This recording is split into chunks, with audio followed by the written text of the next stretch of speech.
បង្ហាញទីតាំងដែលគាត់គូផ្លូវលេខ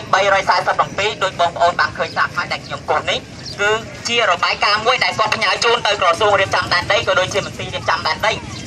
សហគមន៍យើងខ្ញុំទាំងអស់គ្នាបានដាក់សញ្ញាខ្វែងមានន័យថាជាសារមួយបញ្ជាក់គឺបដិសេធមិនទទួលស្គាល់ព្រោះដោយសារសហគមន៍យើងផ្លូវគឺនៅដល់ផ្លូវបច្ចុប្បន្នមានទំហំ10ម៉ែត្ររួចទៅហើយតែគំនូសខ្លងបង្ហាញទីតាំងរបស់គាត់បែរជាគូផ្លូវនេះបិទជិតមិនអាចធ្វើចរាចរណ៍ទៅមកបានបើសិនជាផ្លូវនេះបិទជិតសួរថាតើប្រជាពលរដ្ឋជាង200នាក់ដែលកំពុងមានវត្តមាននៅលើផ្លូវហ្នឹងអាចឈរបានទេទាំងអស់គ្នាហេតុដូច្នេះហើយសូមបងប្អូនប្រជាពលរដ្ឋសាធារណជនសូមជួយដឹងឮពីបញ្ហានេះក៏ដូចជាសូមអំពាវនាវទៅដល់ប្រមុខរាជរដ្ឋាភិបាលកម្ពុជាឲ្យដឹងឮពីស្ថានភាពជាក់ស្ដែងកុំជឿតែការបំភ្លឺបំភ្លៃរាយការណ៍ស្ងាត់ពីសំណាក់អាជ្ញាធរមូលដ្ឋានជាពិសេសគំនូសខ្លាំងរបស់លោកអំប៊ុនលីគឺយើងខ្ញុំទាំងអស់គ្នាសូមបដិសេធមិនទទួលស្គាល់ដាច់ខាតមិនទទួលស្គាល់ទេចុងក្រោយសហគមន៍347យើងខ្ញុំមិនជំទាស់ទេចំពោះការពង្រីកផ្លូវឬក៏អភិវឌ្ឍនៅលើផ្លូវ347ប៉ុន្តែដោយហេតុថាវាប៉ះពាល់ទៅដល់លំនៅឋានរបស់យើងខ្ញុំដែលបានរស់នៅជាង20ឆ្នាំកន្លងមកនេះហេតុដូច្នេះយើងខ្ញុំសូមអំពាវនាវឲ្យទៅដល់អំពាវនាវទៀតទៅដល់ប្រមុខរាជរដ្ឋាភិបាលកម្ពុជាដែលមានសម្ដេចទាំង3ជាប្រធានមានសម្ដេចអគ្គមហាធម្មពោធិសាជាស៊ីមប្រធានព្រឹទ្ធសភាសម្ដេចអគ្គមហាពញាចក្រីហេងសំរិនប្រធានរដ្ឋសភារួមទាំងសម្ដេចអគ្គមហាសេនាបតីតេជោហ៊ុនសែននាយករដ្ឋមន្ត្រីនៃព្រះរាជាណាចក្រកម្ពុជាសូមប្រមុខរាជរដ្ឋាភិបាលកម្ពុជាសម្ដេចទាំង3មេត្តាជួយផ្ដល់នូវយុត្តិធម៌ដល់យើងខ្ញុំទាំងអស់គ្នាផ្ដល់នូវកម្មសិទ្ធិដីធ្លីជូនប្រជាពលរដ្ឋក៏ដូចជាផ្ដល់នូវគោលនយោបាយដោះស្រាយតាមតម្លៃទីផ្សារសេរីដូច្នេះយើងខ្ញុំសូមអំពាវនាវទៅដល់ប្រមុខរាជរដ្ឋាភិបាលកម្ពុជាជួយពិនិត្យទៅលើតម្លៃទីផ្សារដែលយោងប្រកាសលេខ371សហវប្រកចុះថ្ងៃទី5ខែឧសភាឆ្នាំ2011តាមរបាយការណ៍ចេញដោយក្រសួងសេដ្ឋកិច្ចនិងហិរញ្ញវត្ថុចឹងហើយយើងខ្ញុំសូមបញ្ជាក់ពីព្រោះផ្លូវលេខ347តាមគម្រោងប្លង់បង្ហាញទីតាំងរបស់លោកអំប៊ុនលីក៏បញ្ជាក់ឃើញថាគាត់ចោទប្រកាន់ថាពួកយើងរស់នៅលើទ្រូងផ្លូវបិទជិតមិនអាចធ្វើចរាចរណ៍ទៅមកបានផ្លូវ347បច្ចុប្បន្នមានទទឹង10ម៉ែត្រហើយផ្លូវ528កែនិងផ្លូវ347មានទទឹង10ម៉ែត្រដូចគ្នាផ្លូវលេខ349ជាផ្លូវផ្ទះប្រធានភូមិ3ឈ្មោះគឹមតាបុលមានទទឹងតែ7ម៉ែត្រចាប់បេតុង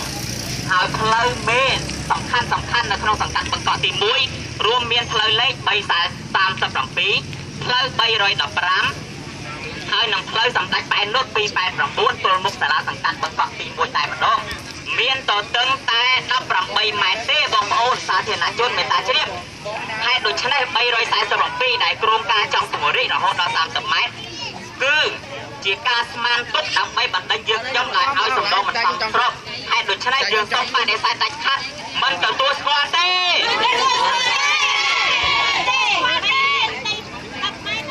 យើងសូមបដិសេធដាច់ខាតមិនទទួលស្គាល់គំនូសប្លង់បង្ហាញទីតាំងរបស់អំប៊ុនលីទេ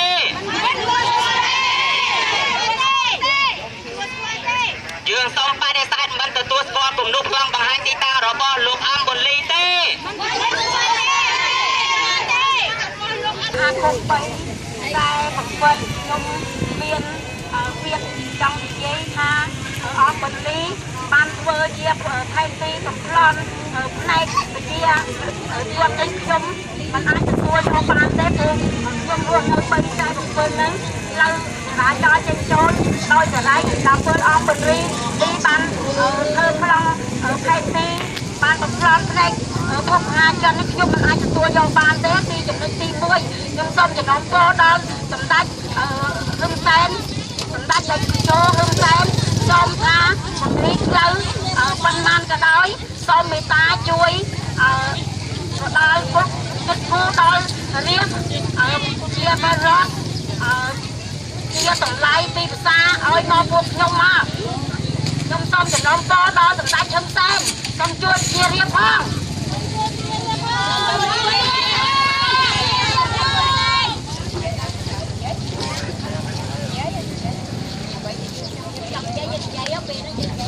ខ្ញុំសូមឲ្យសម្ដេចហ៊ុនសែនជួយដល់ប្រជាជននៅកន្លែង347 ពួកខ្ញុំនៅកន្លែងនេះគេថាខ្ញុំនៅលើត្រង់ផ្លូវ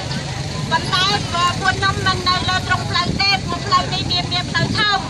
ហើយប្រយ័ត្នគេចេញចូលរួចហើយខ្ញុំក៏ចង់ឲ្យសម្ដេចហ៊ុនសែនជួយដោះស្រាយពួកខ្ញុំអ្នកជនក្រីក្រហើយពួកអ្នកជនក្រីក្ររងគ្រោះនៅកន្លែងនេះព្រោះបើអញ្ចឹងប្រធានភូមិគាត់ថាខ្ញុំនៅលើត្រង់ផ្លូវខ្ញុំមិនបាននៅលើត្រង់ផ្លូវទេព្រោះបានថាអញ្ចឹងខ្ញុំរស់នៅម្នាក់សិតតែ20ឆ្នាំទៅ25ឆ្នាំរួចហើយសូមសម្ដេចហ៊ុនសែនជួយដោះស្រាយឲ្យប្រជាជននៅកន្លែងនេះសូមឲ្យជួយដោះស្រាយពួកខ្ញុំ14គ្រួសារនេះឲ្យបានមានសេចក្តីសុខហើយមានទីចម្រោះបានសមរម្យនៅកូនគេឯងផងសូមឲ្យសម្ដេចជួយដោះស្រាយពួកខ្ញុំឲ្យបានពួកខ្ញុំមានសេចក្តីសុខហើយកូនចៅខ្ញុំឲ្យបានរុងរឿងគ្រប់គ្នាមានផ្ទះសម្បែងដូចគេឯងគ្នាសូមឲ្យថាពួកខ្ញុំនៅលើត្រង់ផ្លូវពួកខ្ញុំរង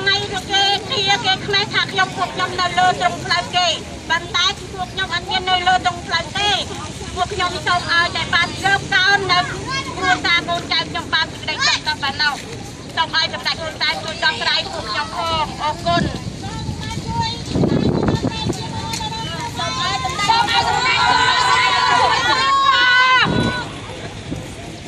ប្រកាន់ដែលមិនត្រឹមត្រូវរបស់អាជ្ញាធរមូលដ្ឋាន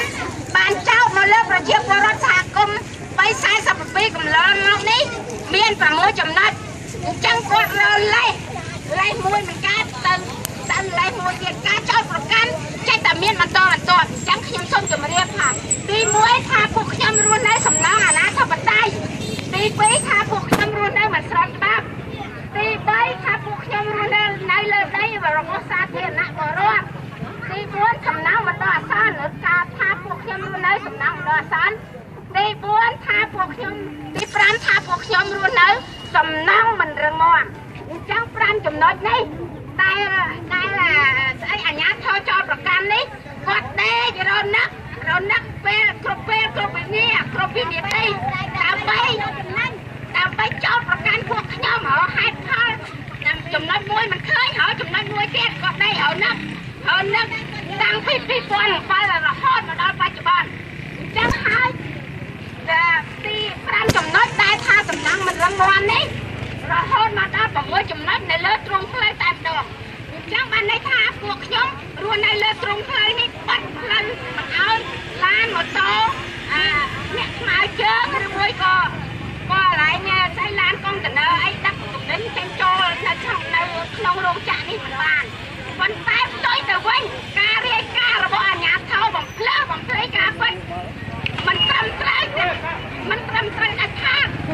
ចឹងហើយសូមឲ្យខ្ញុំសូមអំពាវនាវដល់ប្រមុខរាជរដ្ឋាភិបាលកុំជឿពាក្យអាជ្ញាធរខាងក្រៅដែលបង្កើតខូចរបស់អាជ្ញាធរទាំងស្រុងចឹងខ្ញុំសូមឲ្យអស់លោកជួយ